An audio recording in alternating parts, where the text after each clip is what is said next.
Bonjour à tous et bienvenue sur Digue Radio dans notre émission qui est consacrée aux livres et bien entendu aux auteurs, singulièrement des auteurs de Vendée, mais pas seulement. Nous en attendons bientôt de Strasbourg, de Marseille, de Grenoble et de Russie, d'Amérique, on verra bien.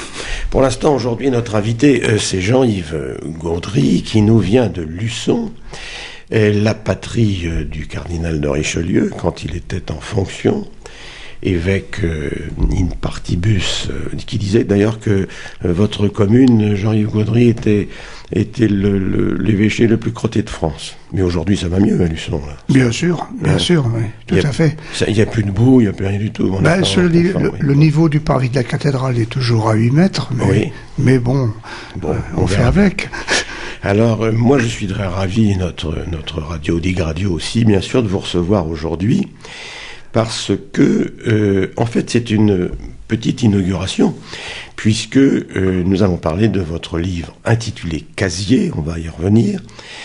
Casier paru à Vent des Lettres, ça c'est le nom de l'éditeur, et c'est votre premier roman policier, un polar, comme on dit. Oui.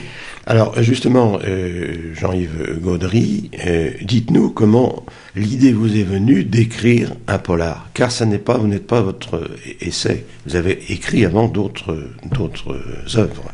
Lesquelles, par exemple? Alors, lorsque j'ai pris ma retraite à Luçon... Retraite, vous êtes retraité de quoi? De qui? De personne, mais d'une compagnie aérienne qui s'appelle Air France. Ah, Air France. J'étais au personnel au sol. D'accord. Et comme un militaire, j'ai parcouru un peu le monde, là où il y a des escales Air France, voilà. Bien sûr. Et puis là, vous avez déjà écrit d'autres ouvrages. Alors effectivement, en prenant ma retraite, disais-je, j'avais en tête d'essayer de faire publier un ouvrage de ma maman, qui s'appelle C'est Touraine. Et pourquoi cet objectif? C'est parce que lorsque j'avais 9 ans, je lui donnais un petit coup de main à paginer son manuscrit. Et pour faire court, ma maman était une cueilleuse de fraises, une paysanne qui adorait les oiseaux et la nature en général. Et j'avais cet objectif.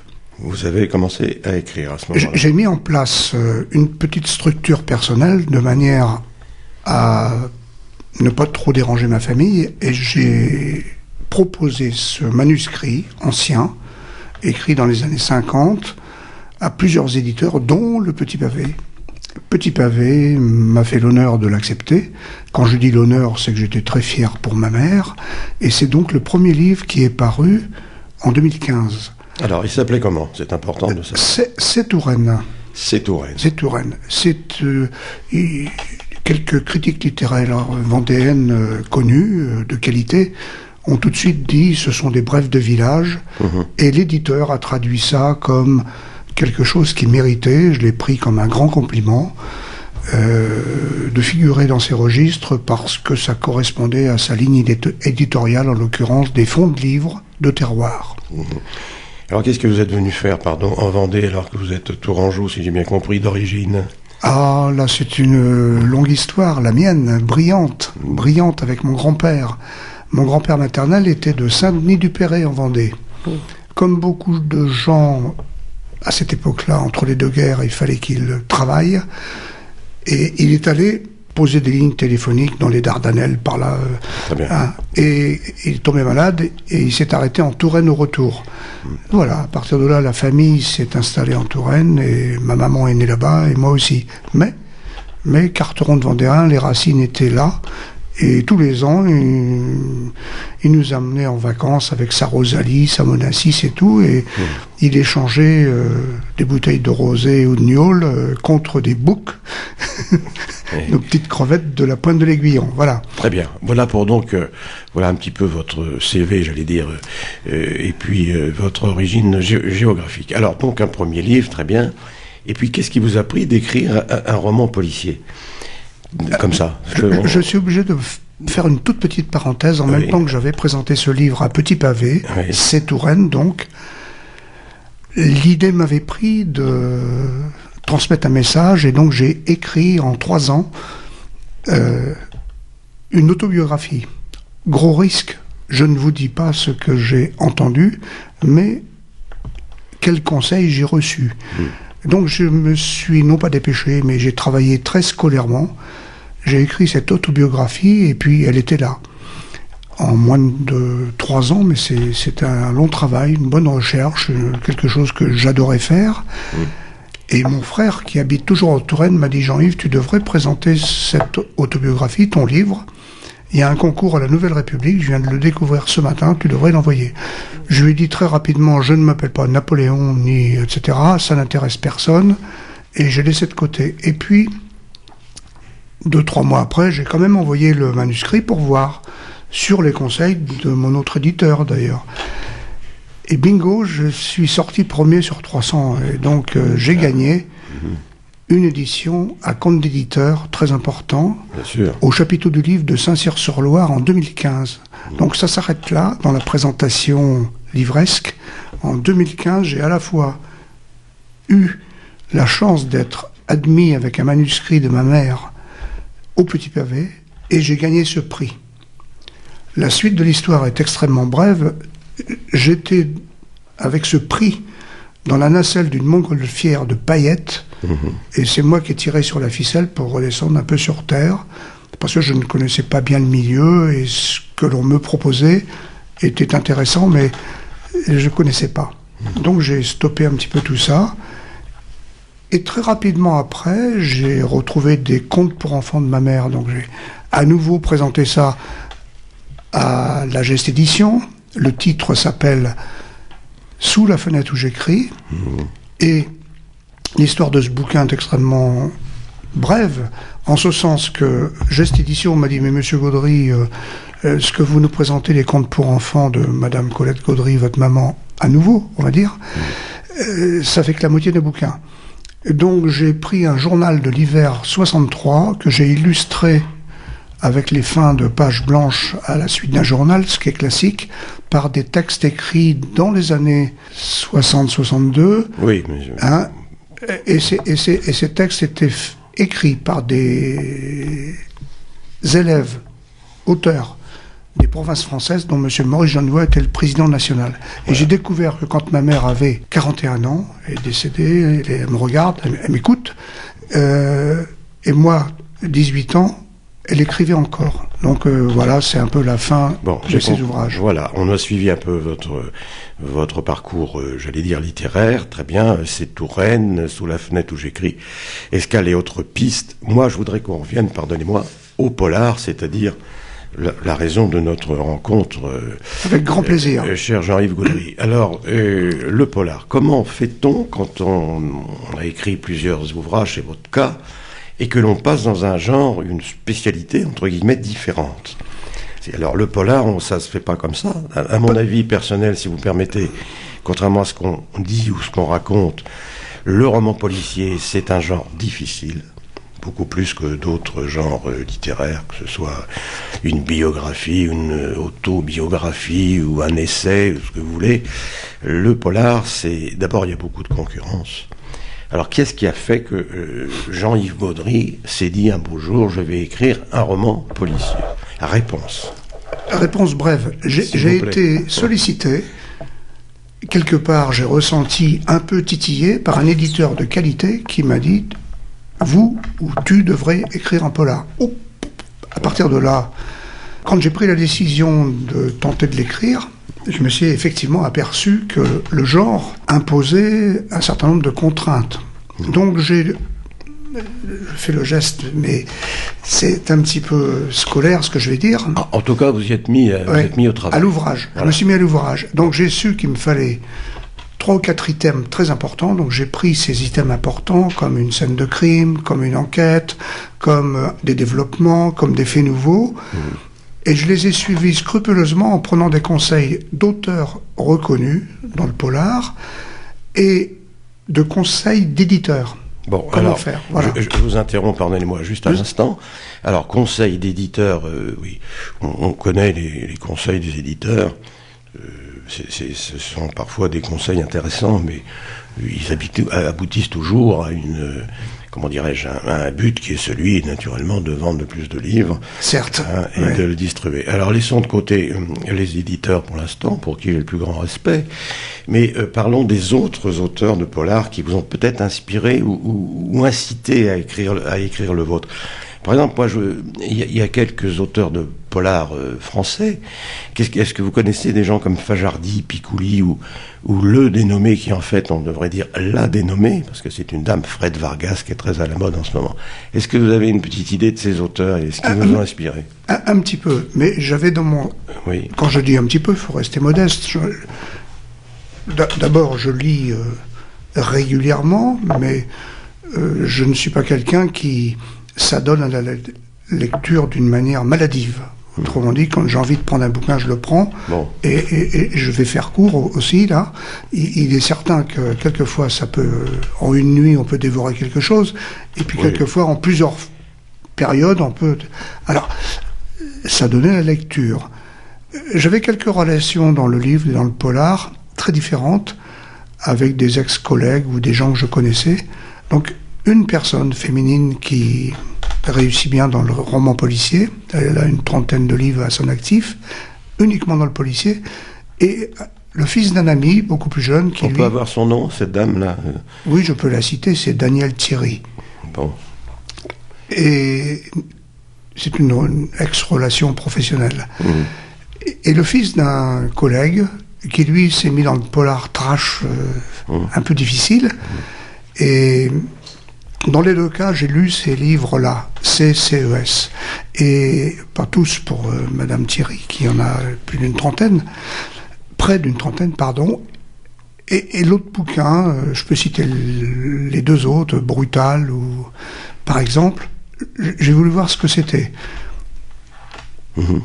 Honnêtement, quand j'ai lu les deux livres, plusieurs livres, j'ai apprécié, mais je ne savais pas écrire ça. Donc je reviens à ma conversation de tout à l'heure. Je suis revenu très scolairement encore dans l'application stricto sensus des règles élémentaires. Et ça a commencé à faire un canevas intéressant. Bien. Pour moi, parce que je m'y sentais bien, c'est important. Et c'est là que vous avez décidé de rentrer dans ce genre. Voilà. Pardonnez-moi Jean-Yves Gaudry, mais c'est l'heure un peu de notre récréation musicale, notre pause musicale. C'est la mode et c'est la tradition ici à Dig Radio. C'est l'invité qui choisit sa pause musicale. Vous avez choisi les vieilles canailles, c'est-à-dire Hallyday, c'est-à-dire Dutronc, et c'est-à-dire, donnez-moi le troisième. Eddie Mitchell. Eddie Mitchell, monsieur Eddie, je vois que vous suivez, c'est très bien. On écoute les vieilles canailles.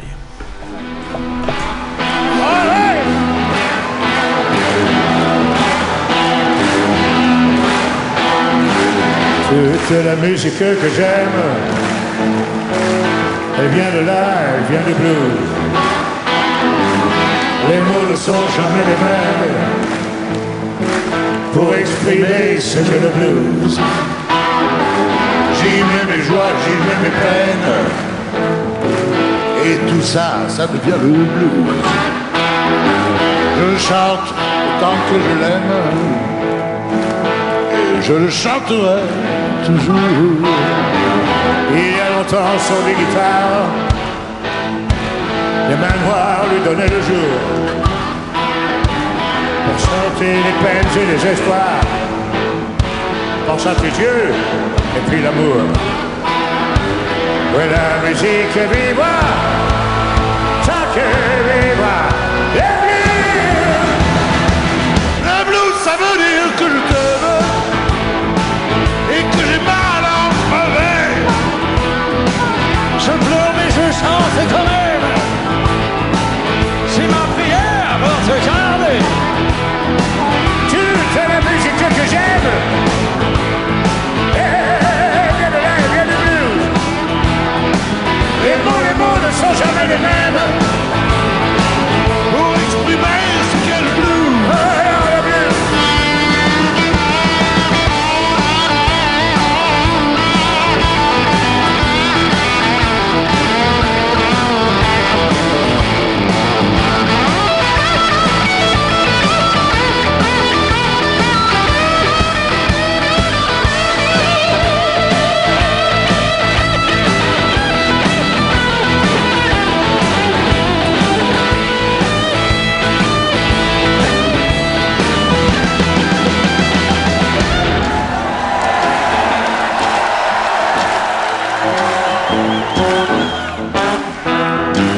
J'y mets mes joies, j'y mets mes peines.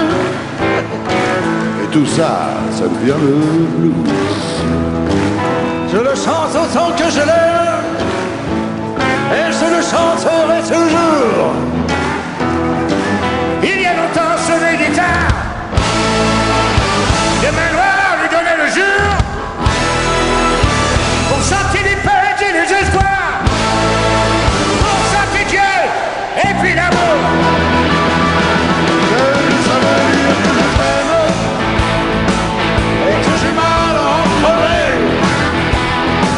Je pleure, je chante quand même, c'est ma prière pour se garder toute la musique que j'aime. Elle est là, elle vient de nous. Les mots ne sont jamais les mêmes pour exprimer ce qu'est le blues.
Dig Radio, la radio qui vous écoute.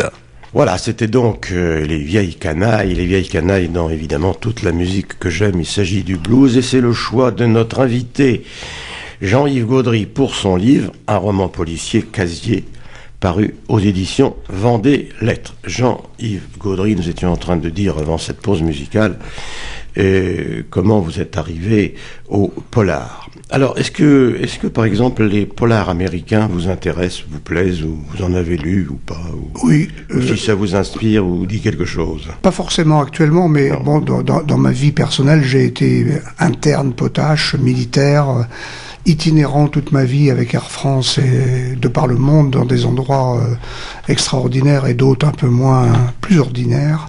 Et j'avais quand même toujours un polar dans ma poche. J'ai dû démarrer à 14-15 ans avec Le Saint, en passant par Le Prince Malco. Enfin, c'était facile à lire et ça me plaisait beaucoup. Le Prince Malco, c'est de Villiers, c'est ça? N'est-ce pas? Oui. Enfin, je parle de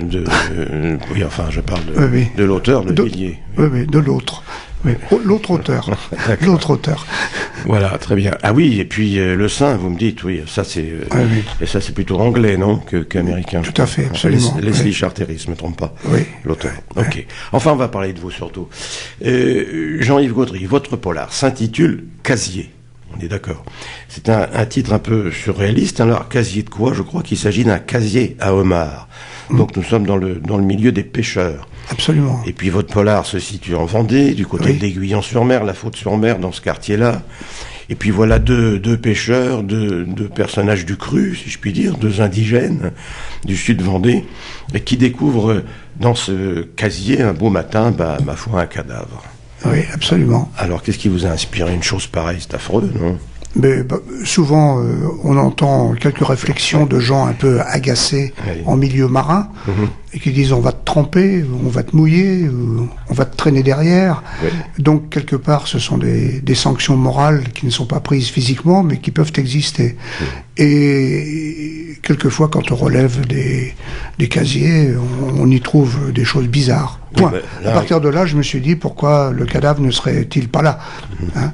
Et c'était le point de départ de l'histoire, sachant que dans mes lectures, quelles qu'elles soient, je m'étais rendu compte un petit peu que ce que l'on appelle un roman, une histoire, qu'elle soit de terroir, ou qu'elle soit aventureuse, ou qu'elle soit pimentée ou un peu exotique, finalement, un roman tout court, il y avait toujours une petite intrigue qui s'apparentait à la présence d'un garde champêtre ou d'un policier en ciré, comme on dit. Alors là, des policiers, parce qu'il y a forcément une enquête à la suite de ce cadavre, ça paraît tout à fait logique, surtout dans un polar.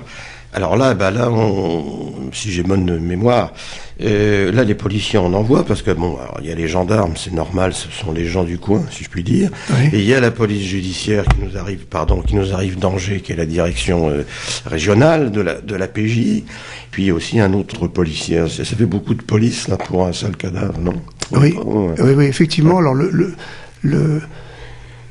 dans mon idée, l'affaire devait être spectaculaire, et pour la rendre crédible, je me suis inspiré de comptes rendus de faits divers qui se sont passés dans la grande région. La grande région, ça veut dire peut-être le Grand Ouest, peut-être la Bretagne, peut-être le Sud-Ouest, avec des faits divers qui sont rapportés ou dans la presse ou chez des chroniqueurs, comment dirais-je, spécialisés dans les affaires judiciaires. Et aujourd'hui, la vie actuelle parle de guerre, de trafic, de milieux un petit peu interlopes qui ont plus ou moins toujours existé.